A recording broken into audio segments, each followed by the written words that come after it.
Hello mga best! Alam niyo ba na sa halagang 227 makakagawa ka na ng 15 hanggang 16 liters ng dishwashing liquid?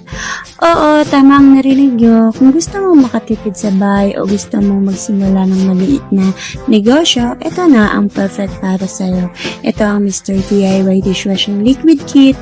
Ang gusto ko dito, hindi mo na kailangan mag-fill up ng iba't ibang ingredients dahil halos kompleto na ang kailangan mo.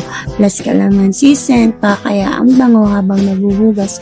Meron din naman ibang scent na pwede mong pagpilian.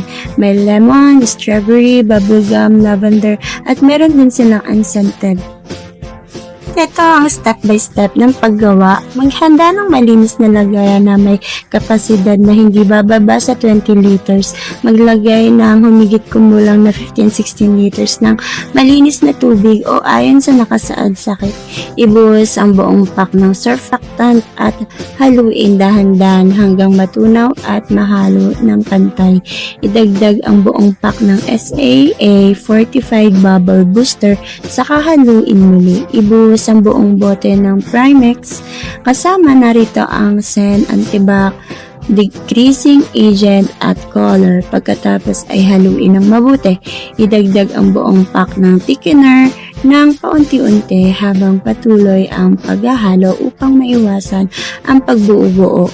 Haluin hanggang maging pantay ang timpla at makuha ang tamang lapot.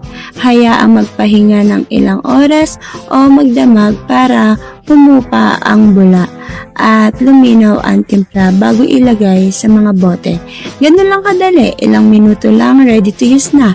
Paalala, huwag kalimutan gumamit ng gloves for safety purposes, mga best.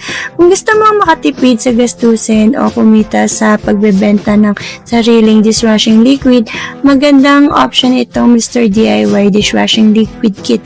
Isang kit hanggang 16 liters ang magagawa.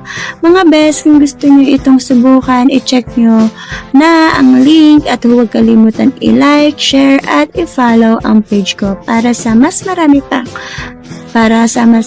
pang product reviews. Kita-kits sa next video. Bye!